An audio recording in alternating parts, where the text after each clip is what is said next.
안녕하세요. 예수비전성교회 안혜한 목사입니다. 요즘 제가 집에서 잠을 자지 않고요, 예배당 장의자에 누워서 잠을 잡니다. 그렇게 하는 이유가 있어요.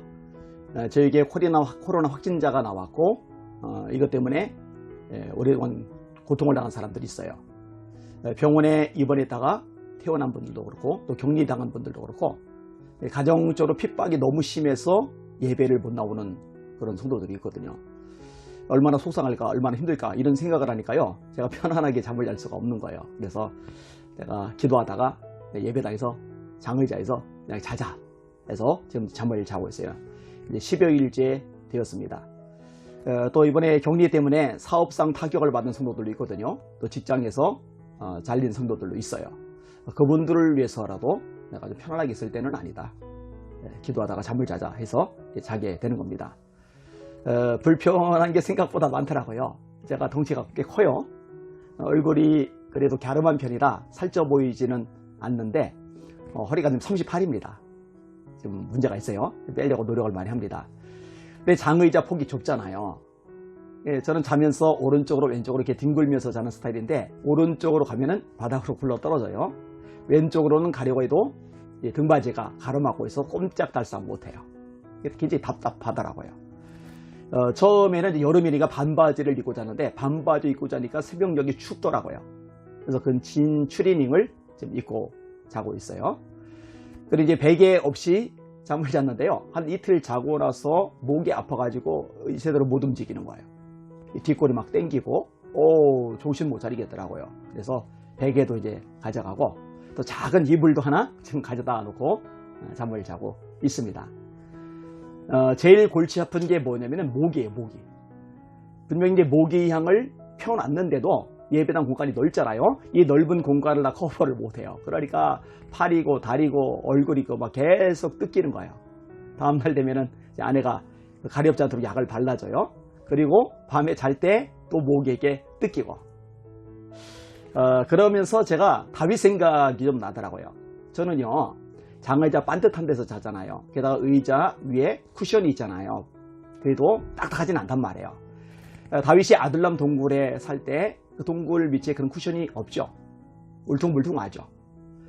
저는 이제 본당이 3층인데 거기서 잠을 자다가 급하면은 2층으로 내려오면 화장실에 있어요. 뭐 1층 내려와도 있고 엘리베이터 타면 돼요. 근데 다윗이 있던 곳은요, 사실은 볼일 볼 수 있는 화장실이 따로 준비되어 있지 않아요. 저는요, 배고프면은요, 올라가면은 아내가 잘 챙겨줘요. 근데 다윗은 취사 도구도 없는 동물 속이잖아요. 누가 차려줄 수 있는 그런 상황도 아니잖아요. 그러면서 야, 생각보다 정말 많이 힘들었겠구나. 제가 그래서 잠을 자면서 그 생각을 많이 했습니다. 또 엘리야 생각도 나더라고요. 그리 시냇가에서 살잖아요. 목이 마르면 시냇물을 마시고 아침과 저녁에 까마귀가 물어다 준 떡과 고기를 먹고 그러면서 이제 목숨을 부지해 가는데, 뭐 시냇가에 캠핑장이 있는 것도 아니고 펜션이 지어져 있는 것도 아니고 호텔이 있는 것도 아니고, 그죠? 거의 노숙을 하는 거죠. 야, 참 많이 힘들었겠구나. 구약의 하나님의 종들은 정말 고생을 많이 했구나, 이런 생각을 했습니다. 아무튼 이런 식으로 지금 제가 시간을 보내고 있는데요, 감사한 일들이 조금 생겨요. 한 형제에게서 연락이 왔어요. 취직을 했대요. 얼마나 기쁜지 몰라요. 한 자매는 예배를 못 와요. 너무 핍박이 심해서. 근데 이 자매가 참 귀한 게요, 밥 먹으러 가자, 안 가는 거예요. 시장 가자, 안 가는 거예요. 교회도 못 가는데 어딜 가자 해서 집안만 꼭 들어밖에 있었던 거예요. 근데 그 어머니가 너 교회 가라, 먼저 얘기를 하신 거예요. 그래서 예배를 왔더라고요. 얼마나 반가웠는지 몰라요. 하나님께서요, 나머지 사람들도 계속 기도가 이어지는 동안에 회복해 하실 줄 믿습니다. 또 사업적으로, 직장적으로 어려움을 겪은 사람도 합력하여 손을 이루시고 더 큰 복으로 갚아주실 줄 믿습니다. 그리고 저희 교회도요, 하나님의 말씀이 맞아요. 하나님을 사랑하는 자, 곧 그 뜻대로 부르심을 입은 자들에게는 모든 것이 합력하여 선을 이루느니라. 하나님께서 선을 이루게 하실 줄 믿습니다. 솔직히 말해서요, 저녁에 이불 들고 베개 들고 예배당 가기 싫어요. 끔찍할 만큼 싫어요. 와, 징글맞을 만큼 싫더라고요.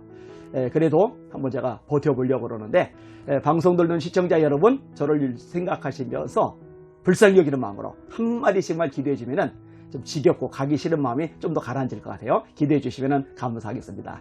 기도 제목을 소개할게요. 우재광 장로님의 기도 제목입니다. 우리 장로님이 의류 유통업 쪽에서 일을 하고 계시는데 새로운 일을 찾고 계시는 중이에요. 하나님의 인도하심이 필요하죠. 사람이 마음으로 자기 길을 계획할지라도 그 걸음을 인도하시는 분 여호와시리다. 늘 붙잡아야 될 말씀이죠. 기도하겠습니다. 하나님, 사랑하는 장로님, 이제 새로운 길을 찾아가고 있습니다. 계획하며 준비하며 또 이런저런 고민을 해가고 있습니다. 하나님의 도우심을 구하며 기도하고 있습니다. 주님, 가장 선한 길로 인도하여 주시옵소서. 어떤 것을 해야 될지 아이디어를 주시고 좋은 사람 만나게 하시고 길이 열려지게 하시고 하나님 축복도 받아 누리게 하여 주시옵소서. 예수님 이름으로 간절히 기도합나이다. 아멘. 하나님께서 함께 하실 겁니다. 힘을 내셔요. 무명 기도 제목입니다. 한 분이 WCC 때문에 실망해서 교회를 나왔답니다. 그런데 WCC에 가입 안 한 교회 또는 WCC 반대하는 목사님이 계신 교회로 가서 신앙생활하면 좋을 텐데요. 아예 교회를 안 나가면서 혼자 신앙생활하는데 그게 너무 좋다고 하던데요. 근데 이거는요, 비성경적인 신앙이에요. 하나님은 우리를 공동체로 교회로 부르셨어요. 예수님이 머리가 되시고 우리는 지체가 되고 이 머리와 지체가 연결돼서 한 몸, 한 교회를 이루는 거거든요. 그러니까 이렇게 예배에 참석 안 하고 공동체 생활 안 하고 혼자 신앙생활하는 분이 염려돼서 저한테 내용을 보내셨더라고요. 같이 한번 기도하겠습니다. 하나님 아버지, 마음속의 어려움, 상처 때문에 이런 것 이해가 되긴 하지만 그런 하나님, 말씀의 원리로 돌아오게 하여 주시옵소서. 사람이 사람의 마음을 바꾸는 것은 어렵습니다. 굳어진 마음 변화시키는 거 심히 어렵습니다. 그러나 성령에 의해서 감동하시면 굳은 마음도 녹아질 것이고 얼마든지 사람의 마음이 바뀌어질 수 있습니다. 하나님, 살아가는 자매님이 예배당에 찾아가게 하여 주시옵소서. 공동체 속에, 교회 속에 합류하게 하시고 함께 더불어 믿음 생활하며 다듬어지고 변화되고 주님 닮아가는 귀한 따님 되도록 축복하시고 은혜 베풀어 주시옵소서. 예수님 이름으로 간절히 기도합나이다. 아멘. 또 하나 기도 제목 소개하겠습니다. 이것이 익명으로 소개하겠습니다. 안녕하세요, 안 목사님. 목사님 설교를 듣고 은혜 받은 후 매일 목사님 말씀으로 힘을 받고 다시 부르신 사명을 회복하고 있습니다. 방금 주눅 들지 말고 싸우라는 말씀을 몇 번씩 듣고 용기를 얻었습니다. 저는 청년회 때 주님을 떠났다 사업 망하고 지금의 교회에서 암병에 걸렸었지만 은혜로 12년 전도하며 충성을 다했던 것 같습니다. 그런데 몇 년 전 동성애 축제 등 제 마음에 불이 들어와 혼자 외치고 알리고 있는데 우리에게 성도들은 미온적인 거예요. 이제 차별금지법에도 제가 목소리를 높이는데 모두 알지만 협조는 잘 안 하고요. 목사님 하시는 사역에 누가 되는지 모르겠습니다. 정부의 조치에 적극 협조만 하시는 모습에 실망되고 제가 여기선 이방인 같고 사역에 거친 돌 같아 눈물로 새벽을 보냅니다. 더 긴 내용인데요. 이 정도만 읽어드리도록 할게요. 중요한 일이에요. 차별금지법안 막아야 됩니다. 앞장서시고 목소리를 내는 거 하나님께서 기뻐하실 일입니다. 그런데요, 목사님이 말씀에서 벗어난 것이 아니라면 목사님하고는 충돌을 안 하시는 게 좋을 것 같아요. 교회에서도 역시 마찬가지고요. 충돌이나 비판적인 태도는 교회 공동체에도 그리고 우리 사랑 성도님에게도 큰 유익은 없거든요. 그러면은 어떻게 해야 될까? 신중하게 기도를 해보시고 하나님께서 감동하시고 또 허락하신다면은 이런 것들을 함께 할 수 있는 교회를 찾으시면 좋을 것 같아요. 단 어떤 비판적인 이야기, 이런저런 이야기는 하지 않고 살짝 빠져나가시면은 본인에게도 상처가 덜 될 것이고 교회적으로도 피해가 덜 갈 것 같아요.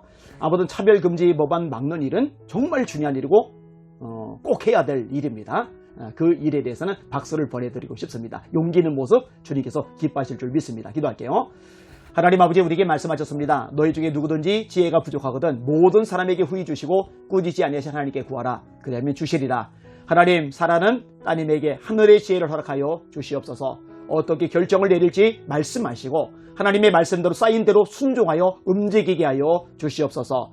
하나님, 지금 약간 소외되는 상황입니다. 이런저런 말을 듣는 상황입니다. 얼마나 힘들고 속상하고 가슴 아프겠습니까? 그러나 하나님께서 기뻐하시는 일을 위해서 어려움당하고 고난당하는 것은 상급이 있습니다. 주님, 이것을 기억하면서 힘을 내고 일어서는 살아가는 당신의 요정되도록 축복하시고 은혜 베풀어 주시옵소서.